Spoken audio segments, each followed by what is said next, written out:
Hi guys, this is Arun. और जैसे कि हमने आप लोगों से एक वादा किया था, एक प्रॉमिस किया था कि हम लोग बेसिक ग्रामर की एक सीरीज शुरू कर रहे हैं। तो उस क्रम में, उस सीरीज के क्रम में आप लोगों को पर डे एक वीडियो मिलेगा जिसमें आपको होमवर्क भी मिलेगा और उसके साथ में अगली वीडियो में आपको उस होमवर्क का सोल्यूशन मिलेगा। तो वो वीडियोस आपको रेगुलर मिल रही हैं। आप लोग उनको काफी पसंद कर रहे हैं, व्यूज भी बहुत अच्छे आ रहे हैं। खैर वो एक अलग चीज है, लेकिन सबसे बड़ी बात यह है कि आप लोग के जो कमेंट्स है वो हमारा हौसला बढ़ा रहे हैं। तो आज हम लोग उसी क्रम में एक नई वीडियो लेकर के आए हैं और वो उसके लिए आज का हमारा टॉपिक रहेगा देयर। तो हम शुरू करेंगे आज यूज ऑफ देयर, है ना। बात ये है, देयर का प्रयोग कहाँ करते हैं हम, किन सेंटेंसेस में होता है और क्यों होता है।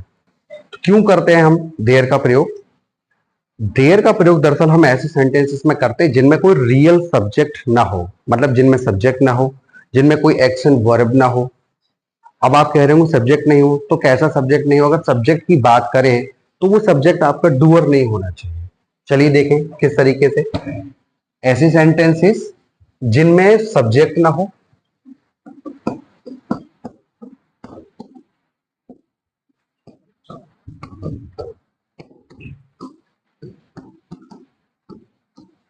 जिनमें सब्जेक्ट ना हो। अब सब्जेक्ट की बात करें तो मतलब रियल सब्जेक्ट ना हो, वास्तविक सब्जेक्ट ना हो। मतलब दो तरह के सब्जेक्ट होते हैं, एक तो आपका रियल सब्जेक्ट जिसमें जैसे डूअर हो गया, कोई भी जो बात में कार्य को करता है। जैसे राधा गीत गाती है, तो राधा इस सेंटेंस में कोई कार्य कर रही है, कोई एक्शन ले रही है, तो राधा इस सेंटेंस में डूअर हो गई। लेकिन अगर हम बात करें कि पानी है, तो इस सेंटेंस में आपको रियल सब्जेक्ट नजर नहीं आ रहा है, क्योंकि रियल सब्जेक्ट की अगर हम बात करें तो वो अपने आप में कार्य को करने वाला होना चाहिए। लेकिन इस सेंटेंस में पानी है, कोई भी कार्य नहीं कर रहा है। तो बात ये, ऐसे सेंटेंस जिनमें सब्जेक्ट ना हो, है ना। तो एक लोमड़ी है, अगर हम इसके एग्जाम्पल की बात करें तो एक लोमड़ी है, एक लोमड़ी है। सब्जेक्ट तो है लेकिन वो रियल सब्जेक्ट नहीं है, क्योंकि सब्जेक्ट होने का मतलब होता है कि वो डूअर होना चाहिए, काम करने वाला होना चाहिए। लेकिन लोमड़ी है, लोमड़ी के होने या ना होने की बात हो रही है, तो इस सेंटेंस में लोमड़ी आपका सब्जेक्ट है लेकिन ये रियल सब्जेक्ट नहीं है। अच्छा, पहली एक शर्त तो ये हो गई। दूसरी बात ये कि उस सेंटेंस में वर्ब नहीं होनी चाहिए, एक्शन वर्ब नहीं होनी चाहिए। जैसे कि मैंने पहला सेंटेंस लिया कि राधा नाचती है, तो इस सेंटेंस में राधा नाचती है, राधा अपने आप में एक सब्जेक्ट है और नाचने का उसने एक्शन किया है, तो यहां पर वर्ब नजर आ रही है। लेकिन ये सेंटेंस कि एक लोमड़ी है, इस सेंटेंस में आपको वर्ब नजर नहीं आ रही है ना। किसी भी चीज के होने या ना होने की बात हो रही है, तो इसमें जिसमें एक्शन वर्ब ना हो, है ना, एक्शन वर्ब ना हो, क्योंकि एक्शन वर्ब होगी तो उसमें सीधे सीधे आपको एक्शन होता हुआ दिखाई देगा। रोहित लिखता है, तो रोहित इसमें कोई एक्शन कर रहा है, लिखने का एक्शन कर रहा है ना। तो ये सेंटेंस देर से नहीं बनेगा। लेकिन एक लोमड़ी है, इसमें आपको एक्शन वर्ब दिखाई नहीं दे रही है, तो दूसरी शर्त हमारी ये पूरी हो जाती है। एक लोमड़ी है, जैसे पहली शर्त ये थी कि ऐसे सेंटेंस जिनमें सब्जेक्ट ना हो, तो सब्जेक्ट रियल सब्जेक्ट ना हो। अगर सब्जेक्ट की बात हो तो रियल सब्जेक्ट ना हो, मतलब वो डूअर नहीं होना चाहिए, नॉन डूअर होना चाहिए। अच्छा, दूसरी शर्त ये है कि उसमें एक्शन वर्ब नहीं दी हुई हो, तो इसमें एक्शन वर्ब भी दी हुई नहीं है, कोई सीधे सीधे कोई एक्शन नहीं हो रहा, कोई काम नहीं हो रहा है, लोमड़ी के होने ना होने की बात हो रही है। तो इस तरह से हमारी दो शर्तें इसमें पाई गई। पहली दो शर्तें इसने पूरी की, एक तो ये कि जिनमें जिस सेंटेंस में सब्जेक्ट कोई कार्य ना करे या सीधा सब्जेक्ट ना हो, और दूसरा जिसमें कोई एक्शन वर्ब ना हो। अब अगली शर्त ये है कि इन सेंटेंसेस में, है ना, किसी भी व्यक्ति अथवा वस्तु, और अगर हम वैसे बोले तो ग्रामर की लैंग्वेज में मतलब कि कोई नाउन का होना या ना होना पाया जाता है, होना या ना होना पाया जाता है।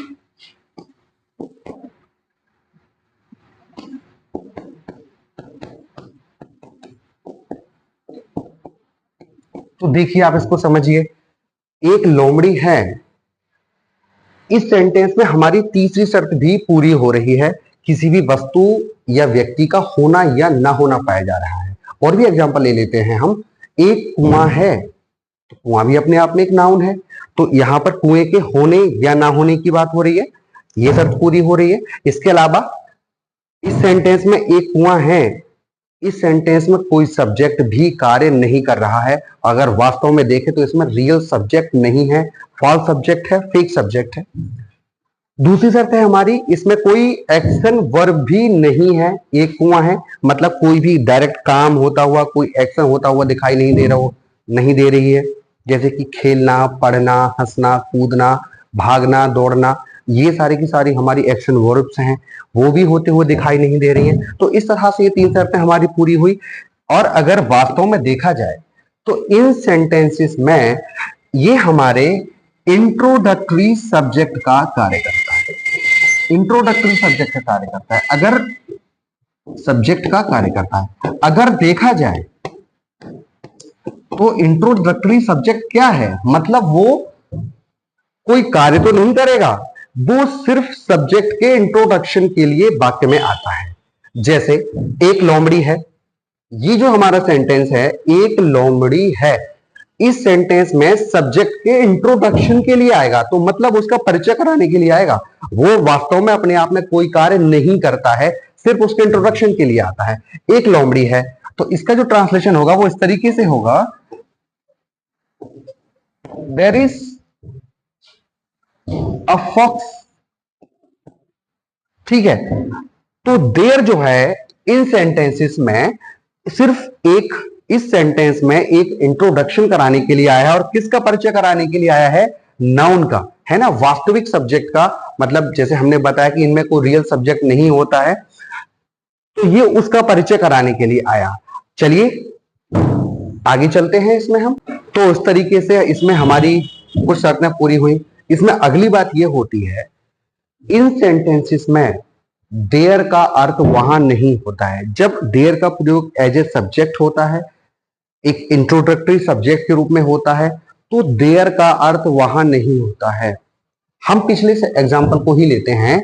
एक लोमड़ी है या एक लोमड़ी थी, या फिर एक कुआं है, तो उसका ट्रांसलेशन होगा एक कुआं है, देयर इज अ वेल। अब इस सेंटेंस में देयर का मतलब वहां बिल्कुल भी नहीं है। एग्जाम्पल लेते हैं इसका, हम यही एग्जाम्पल लेते हैं। एक कुआं है, आप इसको समझिए, एक कुआं है। सबसे पहली बात, इसमें कोई भी सब्जेक्ट नहीं है, यानी कि रियल सब्जेक्ट नहीं है। ऐसा सब्जेक्ट नहीं है जो डूअर हो, जो कोई कार्य कर रहा हो। अगली शर्त, ऐसे सेंटेंसेस में किसी का होना या ना होना पाया जा रहा है। बिल्कुल कुएं के होने या ना होने की बात हो रही है ना। अच्छा, तीसरी बात, इस सेंटेंस में कोई भी एक्शन वर्ब नहीं है, बिल्कुल नहीं है। कोई भी डायरेक्ट काम होता हुआ दिखाई नहीं दे रहा है। जाना, चलना, खाना, पीना, सोना बिल्कुल भी दिखाई नहीं दे रहा है। तो ये तीन शर्तें पूरी कर रहा है।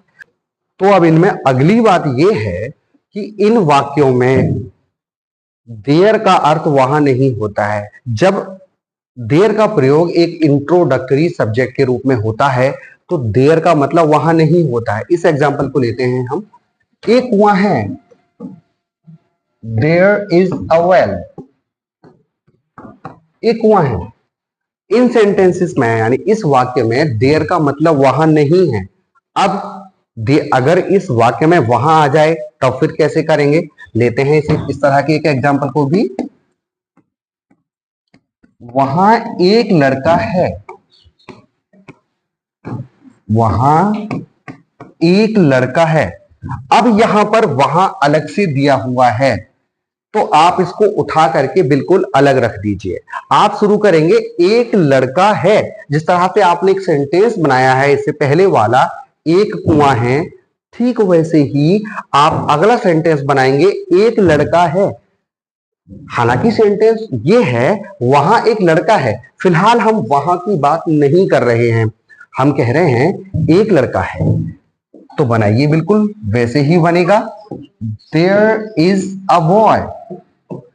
वहां एक लड़का है, अब ये वहां अलग से आया है, तो इस वहां की अंग्रेजी हम अलग से लेंगे, there is a boy there. अब इस सेंटेंस में जहां पर देयर आया है, सबसे लास्ट में आया है, तो इस देयर का मतलब वहां है, लेकिन इससे पहले वाले देयर का मतलब वहां बिल्कुल भी नहीं है, और ऐसा आप सोचने की गलती भी ना करें। इस तरह के जो हम वीडियोस लेक्चर्स आपको लेके आ रहे हैं, उनका उद्देश्य ये है कि हम आपको छोटी से छोटी भी जानकारियां दें, क्योंकि एडवांस जो हमारा लर्नर है, जिनको पहले ही इस विषय के ऊपर अपनी मजबूत पकड़ है और जो इन सभी चीजों को जानते हैं, उनके लिए ये इतना मीनिंगफुल नहीं है। उनके लिए इसकी मीनिंग तब होगी जब हम एक एडवांस वीडियो लेक्चर डेवलप करेंगे। फिलहाल ये उन लोगों के लिए है जो हमारे न्यू लर्नर्स हैं, या फिर जो किन्हीं कारणों से देयर या इन छोटे छोटे टॉपिक्स के ऊपर अपनी पकड़ नहीं बना पाए थे, और जिसकी वजह से वो अंग्रेजी में अपने आप काफी शर्मिंदगी महसूस कर रहे थे, और जिन पे ना तो ट्रांसलेशन करना आ पा रहा था, और ना ही वो स्पोकन में कुछ कर पा रहे थे। तो ये लेक्चर्स काफी यूजफुल होंगे इस तरह के हमारे व्यूअर्स के लिए। अब आपने देखा वहां एक लड़का है, there is a boy there. अब बात ये आती है कि क्या इसके साथ में, देयर के साथ में इज, आर, एम, वाज, वर का ही प्रयोग किया जा सकता है? तो नहीं, ऐसा नहीं है। इसके साथ में हम जितनी भी हमारी हेल्पिंग वर्ब्स हैं, हम सभी का यूज कर सकते हैं। Is, are, am, was, were, will be, shall be, should be, must be. तो काफी सारी जो हमारी ऑक्सिलरी वर्ब्स हैं, हम इनका यूज कर सकते हैं। अब हम थोड़ा और एडवांस होते हैं, थोड़ा सा और कुछ जानकारियां इस लेक्चर के ऊपर हम जानने की कोशिश करेंगे। अगर अब तक हमने पढ़ा कि किसी भी सेंटेंस में हमारा जो सब्जेक्ट है वो नॉन डूअर होना चाहिए, इसमें कोई वर्ब नहीं होना चाहिए, मतलब वर्ब की बात करें तो सीधे एक्शन वर्ब नहीं होना चाहिए। अच्छा, इस तरह के सेंटेंसेस में देयर का अर्थ वहां नहीं होता है, और जो शुरुआत में देयर सब्जेक्ट के रूप में आता है, तो फिर यह इंट्रोडक्टरी सब्जेक्ट का कार्य करता है, यानी कि यह जो सेंटेंस में दिया हुआ जो हमारा फॉल्स सब्जेक्ट होता है, उसको सिर्फ इंट्रोडक्शन देने के लिए आता है। अब थोड़ा सा और एडवांस जाने की हम कोशिश करेंगे। यदि किसी सेंटेंस में समय, स्थान या फिर कोई पर्पस दिया हुआ हो, है ना, पर्पस की बात, पर्पस बोले तो कोई उद्देश्य दिया हुआ होता है ना, और वो जो होता है, ये सब चीजें नाउन से पहले होती हैं, तब हम सेंटेंस को कैसे बनाएंगे? अब तक हमने बिल्कुल सरल सेंटेंस लिया, एक राजा था, एक लड़का था, एक लड़की थी, एक फूल था, एक कार थी, एक गाय थी, एक शेर था। ये सरल सेंटेंस है, लेकिन थोड़ा सा हम इसको अप जाने की कोशिश करेंगे, थोड़ा सा एडवांस होने की कोशिश करेंगे। इस तरह के सेंटेंसेस जैसे, जंगल में एक शेर था, जंगल में एक शेर था। अब यहां देखिए, आपको जंगल में एक स्थान दिखाई दे रहा है। क्या स्थान दिखाई दे रहा है? जंगल में, है ना।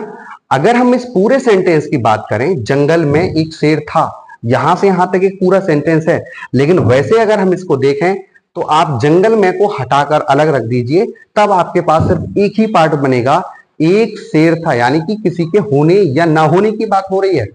जो हमने पहले बताया था, शेर के होने या न होने की बात हो रही है। एक शेर था, तो शुरू करिए इसको, पहले आप इतने ही हिस्से को बनाएंगे, एक शेर था, फिर बिल्कुल आसानी से बन जाएगा, देयर वॉज अ लायन। एक शेर था। याद रखिए, अंग्रेजी में अगर कोई कनेक्टर मिल जाए या फिर प्रपोजिशन मिल जाए, यानी कि जैसे कि मैं, ये अपने आप में प्रपोजिशन है।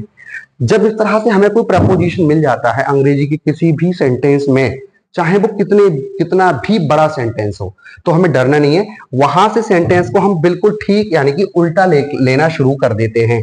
तो पहले आप मैं की अंग्रेजी लेंगे, फिर जंगल की। इसके दो पार्ट में हमने तोड़ लिया इसको, एक तो ये प्रपोजिशन से बाद का हिस्सा, और एक इधर का हिस्सा, एक शेर था। तो पहले हम इसी हिस्से की ट्रांसलेशन करेंगे, एक शेर था, देयर वॉज अ लायन। अब आप बाद के बचे हुए सेंटेंस को ट्रांसलेट करेंगे। तो पहले मैंने बताया कि जहां आपको कनेक्टर मिल जाए या फिर कोई प्रपोजिशन मिल जाए, तो फिर आप सेंटेंस को बिल्कुल ठीक, यानी कि उल्टा बनाना शुरू करते हैं। तो पहले मैं लेंगे आप, there was a lion in the forest, जंगल में एक शेर था, है ना। तो इस तरीके से हमने जाना कि सेंटेंस में समय भी हो सकता है, लेकिन हमें कुछ जो इसकी बेसिक और बुनियादी चीजें हैं उनको बिल्कुल नहीं भूलना है। जैसे कि सबसे पहली बात कि इन सेंटेंसेस में किसी भी वस्तु या व्यक्ति का होना या ना होना पाया जाएगा। अगली बात ये होगी कि इन सेंटेंसेस में देयर इंट्रोडक्टरी सब्जेक्ट का कार्य कर रहा होगा। उससे अगली बात ये होगी कि इन वाक्यों में देयर का मतलब वहां नहीं होता है जब देयर का प्रयोग एक सब्जेक्ट के रूप में होता है। उससे अगली बात ये होगी कि इन वाक्यों में रियल सब्जेक्ट नहीं होता, यानी कि फॉल्स या फिर फेक सब्जेक्ट देखने को मिलेगा।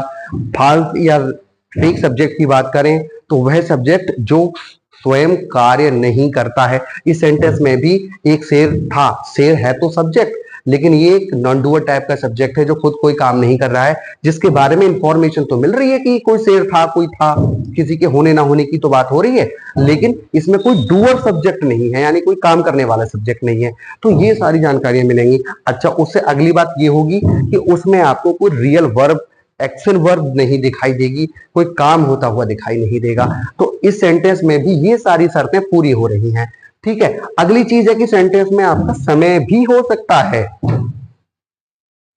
जैसे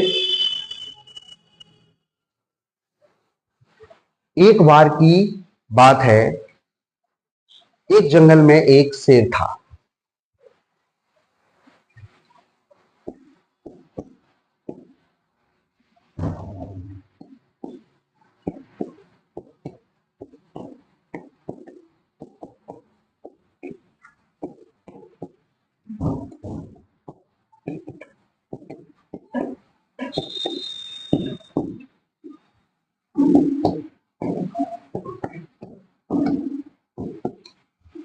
एक बार की बात है, एक जंगल में एक शेर था, तो फिर वही बात, एक शेर था, है ना, एक जंगल में। तो ये यहां से आपका प्रेपोजिशन शुरू हो गया, आप इसको उल्टा करना शुरू कर देंगे, लेकिन ये आपका एक अलग फ्रेज सा हो जाता है। एक बार की बात है, तो आप इसको, चूंकि अपने आप में एक फ्रेज है, फ्रेज जैसा ही है, तो आप इसको अलग से रखिए, सबसे अलग रखिए।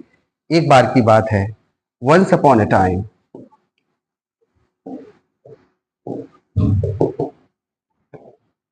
एक जंगल में एक शेर था। There was a lion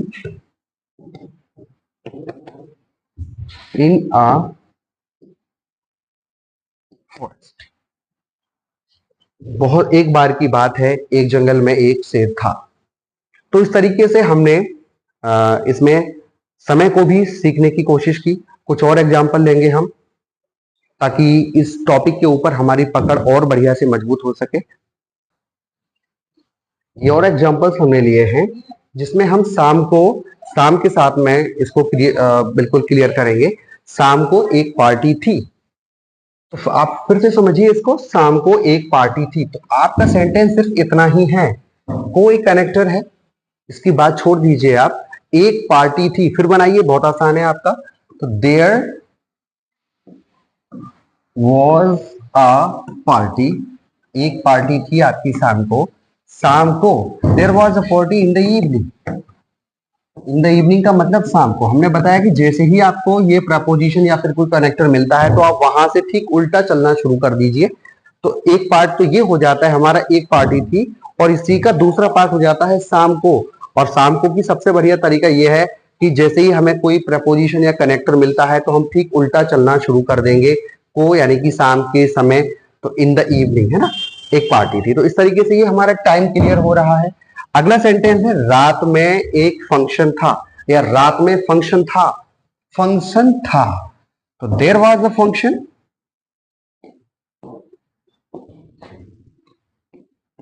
there was a function at night, है ना, रात को एक फंक्शन था। कुछ और एग्जांपल्स लेते हैं जिससे हम ये समझ सकें और हमको ये बिल्कुल क्लियर हो सके कि उद्देश्य को कैसे इस तरह के सेंटेंस में हम क्रिएट करते हैं, कैसे प्रकट करते हैं। इसका एग्जांपल है हमारे पास, पीने के लिए पानी है। पीने के लिए पानी है या थोड़ा पानी, तो कैसे बनाएं। अब आप देखिए इस सेंटेंस में आपको एक पर्पस भी प्रकट हो रहा है, पर्पस भी आपको बिल्कुल शो हो रहा है। तो फिर वही तरीका रहेगा हमारा, पानी है।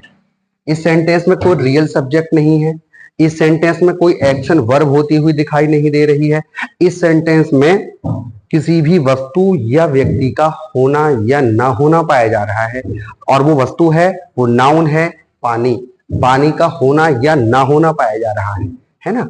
तो आप देखिए यहां फिर से हम देयर का प्रयोग इंट्रोडक्टरी सब्जेक्ट के रूप में करने जा रहे हैं। पानी है तो there is water, there is water पीने के लिए, है ना। मैंने बताया था कि जहां भी कोई प्रपोजिशन आ जाए या फिर कोई कनेक्टर आ जाए वहां से आप उल्टा बनाना शुरू कर दीजिए। तो there is water to drink, there is water to drink. तो इस तरीके से हमने देयर को समझा, और देयर में क्या क्या छोटी छोटी गलतियां होती हैं जो नए लर्नर होते हैं हमारे उनसे। तो अब मुझे उम्मीद है कि आप इस टॉपिक को बढ़िया से पकड़ चुके होंगे, इसको समझ चुके होंगे, और अब आप देयर के प्रयोग में कोई गलती नहीं करेंगे। समय आएगा तो हम देयर के ऊपर आपको बहुत ही स्मार्ट और एडवांस वीडियो बना के देंगे जो बहुत काम की होगी आपकी। देयर के साथ में सिर्फ इज, आर, एम, बाज़वर्ड का ही प्रयोग नहीं किया जाता, बल्कि इसके साथ में कुछ और भी ऑक्सिलरी वर्ब्स हैं उनका भी प्रयोग किया जाता है। हमने कुछ सिंपल ऑक्सिलरी वर्ब्स के साथ में सेंटेंसेस और एग्जांपल्स को यहाँ बना के आपके सामने दिखाया है, और इसको बनाने के पीछे जो हमारा उद्देश्य है वो यही है कि जो हमारे न्यू लर्नर हैं या फिर ऐसे लोग जो अभी भी देयर से संबंधित सेंटेंसेस को नहीं बना पाते, वो उसके ऊपर अपने बढ़िया तरीके से सेंटेंसेस बना सकें और इसके ऊपर एक कमांड हासिल कर सकें, ताकि जहां भी इस तरह के सेंटेंसेस बनाने या बोलने की बात हो तो बहुत ही विश्वास के साथ बोल सकें। और अब टाइम है, मैंने पहले ही बताया था कि जब हम ये सीरीज शुरू करेंगे तो उसमें हम डेली आपको होमवर्क भी देंगे, और उससे अगली वीडियो में वो होमवर्क आपका चेक किया जाएगा। अब समय है आपका कॉपी पेन उठाने का। इस पूरे वीडियो लेक्चर को जो हमने लिखाया है या जिसके ऊपर हमने बोला है, वो सारे अपने काम के सारे पॉइंट्स को आप एक नोट्स के रूप में बदल डालिए, अपनी कॉपी पेन उठा लीजिए और आप उस पर नोट्स बनाना शुरू कर दीजिए। इसके अलावा अब आपको यहाँ से होमवर्क भी मिलने वाला है, वो होमवर्क का सॉल्यूशन आपको अगली वीडियो में मिलेगा। ठीक है, तो अपनी कॉपी पेन निकाल लीजिए, हम आपको अभी यहाँ पर होमवर्क देते हैं। तो हमने बताया था आपको कि अब हम प्रत्येक वीडियो में जो ग्रामर से रिलेटेड होगी, आप ग्रामर में किसी भी तरह की उलझन में ना रहें, आपकी सारी उलझनों का समाधान मिल जाए एक ही वीडियो लेक्चर में। उसके लिए हम लोगों ने होमवर्क भी देना शुरू किया है। ये रहा आपका होमवर्क। आप इस होमवर्क को जल्दी से पेन पेपर लेकर के शुरू हो जाइए, और अगली वीडियो जो आपको मिलेगी उस वीडियो में आपको मिलेगा इसका सोल्यूशन। तो इसमें 1 से लेकर 16 तक एग्जाम्पल्स या होमवर्क आपका ये रहा, और अगली वीडियो और उससे आगे की सेंटेंसेस ये रहे। तो मुझे लग रहा है कि पर्याप्त आपके लिए होमवर्क है। आज का दिन आपका काफी बिजी होने वाला है, तो आप आराम से इनमें से प्रत्येक को बना सकते हैं। कोई बहुत हार्ड क्वेश्चंस हमने, हार्ड सेंटेंसेस हमने नहीं लिए, सारे के सारे जो सेंटेंसेस है वो बहुत सरल लिए हैं। लेकिन जो भी वीडियो लेक्चर हमने तैयार किया है और जिन जिन बिंदुओं को हमने उस वीडियो लेक्चर में शामिल किया है, उस प्रत्येक बिंदु को छूता है हमारा प्रत्येक एग्जाम्पल। तो आप आराम से इनको बनाइए और अपने समय का, अपनी गर्मियों की छुट्टी का भरपूर और खुशी के साथ एंजॉय करिए और बने रहिए। अपने आप को भी स्वस्थ रखिए और आराम के साथ में कुछ नया सीखिए भी।